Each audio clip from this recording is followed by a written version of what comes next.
মধ্যে যে ঝাপটার পরিমাণটি রয়েছিল অর্থাৎ যে ঝাপটা বায়ুর প্রবাহটি রয়েছিল সেটি দিন গড়ানোর সঙ্গে সঙ্গে দেশের অনেক পাশে চলে আসছে, অর্থাৎ কলকাতা এবং বাংলাদেশের অনেক জেলার ওপর দিয়ে এই বায়ুপ্রবাহ হবে এবং এই বায়ুপ্রবাহের গতিবেগ থাকবে প্রায় 60 থেকে 70 কিলোমিটার প্রতি ঘন্টায়, যার কারণে প্রচুর পরিমাণে বৃষ্টির সম্ভাবনা রয়েছে উত্তরবঙ্গের প্রায় সবগুলি জেলাতে এবং দিনের বেলা উত্তরবঙ্গের জেলাগুলোতে বৃষ্টির সম্ভাবনা, তারই সঙ্গে রাতের দিকে দক্ষিণবঙ্গের জেলাগুলোতে বৃষ্টির সম্ভাবনা এবং পাশাপাশি অনেক জেলাতেই নিম্নচাপ, এই টানা নিম্নচাপ 4 থেকে 5 দিন চলার সম্ভাবনা রয়েছে। এই যতদিন না এই ঘূর্ণাবর্তটি শেষ হবে ততদিন না চলবে এই নিম্নচাপ। তো কতদিন চলবে এই নিম্নচাপ, পাশাপাশি আজকে শুক্রবার 3 তারিখ কোথায় কেমন আবহাওয়া থাকবে এবং কোথায় বৃষ্টির সম্ভাবনা সবথেকে বেশি রয়েছে বিস্তারিত আলোচনা করব এই ভিডিওটির মাধ্যমে। তো ভিডিওটি শেষ পর্যন্ত দেখবেন এবং চ্যানেলে নতুন থাকলে অতি অবশ্যই এরকমই আবহাওয়ার সঠিক খবর পাওয়ার জন্য আমাদের চ্যানেলটিকে সাবস্ক্রাইব করবেন। তো চলুন বেশি কিছু না বলে আমরা সরাসরি ভিডিওতে আসি। তো দিনের শুরুতেই দেখতে পাচ্ছি এই যে নিম্নচাপ বা যে ঝাপটাটি সেটি দেশের অনেক কাছে চলে এসেছে, অর্থাৎ বালেশ্বর এবং ভুবনেশ্বর এই জেলাগুলোর ওপর দিয়ে গেছে এবং খড়গপুর, কলকাতা, খুলনা, বরিশাল, কালাপাড়া, হালদিবাড়ি এইসব জেলাগুলোর ওপর দিয়ে এই বায়ুপ্রবাহটি হবে। তবে এই বায়ুপ্রবাহের বেশির ওপরের দিকে অর্থাৎ উত্তরবঙ্গের দিকে অতটা প্রভাব না দেখা গেলেও দক্ষিণবঙ্গের দিকে প্রচুর পরিমাণে প্রভাব দেখা যাবে এই বায়ুপ্রবাহের। তারই জেরে আজ দিনের শুরু থেকে যদি বৃষ্টির সম্ভাবনা বলি তো থেকে ঝিরিঝিরি বৃষ্টির প্রভাব দেখা যাবে। যেমন গতকালকে হয়েছিল বেলা সকাল থেকে ঝিরিঝিরি বৃষ্টি, তেমনই ঝিরিঝিরি বৃষ্টি দেখা যাবে এবং সূর্যের দেখা অনেকক্ষণ পর্যন্ত মিলবে না, অর্থাৎ বেলা 2টো পর্যন্ত সূর্যের দেখা মিললেও সূর্যের তেজ অতটা মিলবে না, অর্থাৎ তাপমাত্রা অনেকটাই নিম্ন পরিমাণে থাকবে। যেমন কলকাতার সর্বোচ্চ তাপমাত্রা প্রায় নর্মাল দিনে থাকে 33 থেকে 34 ডিগ্রি, তবে আজকে থাকবে 29 ডিগ্রি এখানকার তাপমাত্রা। তাহলে মেঘলা মেঘলা সকাল থেকে আবহাওয়া থাকবে এবং সূর্যের দেখা অতটা মিলবে না।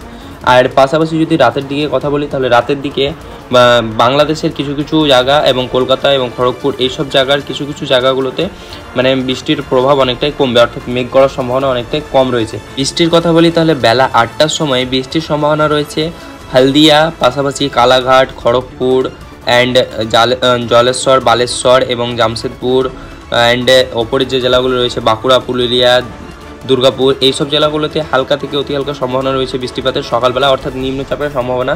তবে সকালবেলায় কিছুটা সূর্যের দেখা মেলবে চন্দননগর, শান্তিপুর, বর্ধমান, কাটুয়া অ্যান্ড সিউড়ি আর দুমকা এই জেলাগুলোতে বৃষ্টির সম্ভাবনা অনেকটাই কম থাকবে সকালবেলায়।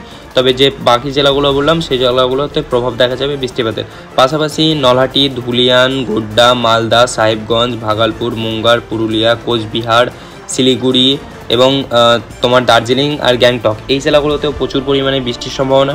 পাশাপাশি যদি বাংলাদেশের কথা বলি তাহলে রংপুরের সবকটি বিভাগেই প্রচুর পরিমাণে বৃষ্টির সম্ভাবনা, তবে মেহেরপুরের কিছু কিছু জেলায় বৃষ্টির সম্ভাবনা কম থাকবে, তবে ময়মনসিংহেরও সব জেলাগুলোতে বৃষ্টির সম্ভাবনা অনেকটাই বেশি। পাশাপাশি ঢাকা, কুমিল্লা, বরিশাল, মেহেরপুর এবং পাশাপাশি ফরিদপুর, বরিশাল, খুলনা, যশোরঘাট এইসব জেলাগুলোতে প্রচুর পরিমাণে বৃষ্টির সম্ভাবনা রয়েছে। এবং পাশাপাশি যদি আমরা দেখে নিই তাহলে বেলা গড়ানোর সঙ্গে সঙ্গে এর প্রভাব অনেকটাই কমার সম্ভাবনা নেই, বরঞ্চ বাড়ার সম্ভাবনা রয়েছে। বাকি যে কলকাতার বুকে বৃষ্টির সম্ভাবনা অনেকটাই কম ছিল সেই কলকাতার বুকেও দেখা যাবে এই নিম্নচাপ এবার পুরো দেশ জুড়ে, অর্থাৎ কলকাতা, কোলাঘাট, খড়গপুর, পাশাপাশি জামশেদপুর, বালেশ্বর, বাঁকুড়া, পুরুলিয়া, দুর্গাপুর, বর্ধমান, শান্তিপুর, কাটুয়া, সিউড়ি, মিজোরাম, ধানলাটি, দুমকা, দেওগড়, গোড্ডা, ধুলিয়ান, মালদা, সাহেবগঞ্জ, ভাগলপুর, পুরুলিয়া, কোচবিহার, শিলিগুড়ি, দার্জিলিং এই জেলাগুলোতেও বেলা গড়ানোর সঙ্গে সঙ্গে বৃষ্টির সম্ভাবনা অনেকটাই বাড়বে। এবং পাশাপাশি যদি বাংলাদেশের কথা বলিনি তাও রংপুর, খুলনা, বরিশাল, ঢাকা, কুমিল্লা, ফরিদপুর, মানিরহাট, পাশাপাশি কাপাসিয়া, ঢাকা, ফরিদপুর এবং যে নিচের জেলাগুলো রয়েছে খুলনা, বরিশাল, লালমোহন এইসব জেলাগুলোতে এবং মাটিরহাট এইসব জেলাগুলোতে প্রচুর পরিমাণে বৃষ্টির সম্ভাবনা রয়েছে। কালাপাড়াতেও প্রচুর পরিমাণে বৃষ্টির সম্ভাবনা অনেকটাই বেশি রয়েছে বেলা গড়ানোর সঙ্গে সঙ্গে। তবে এই বৃষ্টির হাত থেকে স্বস্তি মিলবে কখন সেটা এবার আমরা দেখে নেব। বেলা যত গড়াবে তত বৃষ্টির সম্ভাবনা বাড়বে, তবে বেলা সন্ধ্যার দিকে অর্থাৎ 7টা কিংবা 8টার দিকে একটু স্বস্তি মিলবে, অর্থাৎ কিছু কিছু জেলায় এর পরিমাণটা কমবে। যেমন বাংলাদেশের প্রায় সব জেলাতেই এর পরিমাণ কমে যাবে, শুধু কালাপাড়াতে কিছুটা পরিমাণে সম্ভাবনা থাকবে। তবে খুলনার আকাশ, বরিশালের আকাশ, মাটিরহাটের আকাশ, ফরিদপুরের আকাশ, ঢাকার আকাশ এবং পাশাপাশি কুমিল্লা, বরিশাল এইসব, ময়মনসিংহ এবং রংপুর, মেহেরপুর এইসব জেলাগুলোর প্রচুর পরিমাণে বৃষ্টির সম্ভাবনা কমে যাবে এবং রংপুরের কিছু কিছু বিভাগে অর্থাৎ ওপরের যে রংপুরের বিভাগগুলি রয়েছে সেই জেলাগুলোতে হালকা থেকে অতি হালকা সম্ভাবনা থাকবে বৃষ্টিপাতের। এবং যদি পশ্চিমবঙ্গের কথা বলি তাহলে কোচবিহার আর শিলিগুড়ি অ্যান্ড সাহেবগঞ্জ অ্যান্ড আরাবিকা এইসব জেলাগুলোতে হালকা থেকে অতি হালকা সম্ভাবনা রয়েছে বৃষ্টিপাতের। পাশাপাশি ভাগলপুর, মালদা, গোড্ডা, ধুলিয়ান, নলহাটি এগুলোতে অতটা সম্ভাবনা নেই বৃষ্টিপাতের। তবে দেওঘর আর Dumka, Suri and Mizoram and Dhanbad and Durgapur আর আরামবাগ, চন্দননগর, কলকাতা, কোলাহাট, খড়গপুর, জলেশ্বর, বালেশ্বর, হালদিবাড়ি আর গঙ্গাসাগর এই জেলাগুলোতে বৃষ্টির সম্ভাবনা রাতের দিকেও থাকবে, রাতের দিকেও কমবে না। তবে স্বস্তির দেখা যাবে, মানে বাংলাদেশের সবকটি জেলাতেই স্বস্তি দেখা যাবে। কলকাতার কিছু কিছু জেলাতে বৃষ্টির সম্ভাবনা থাকবে রাতের দিকে।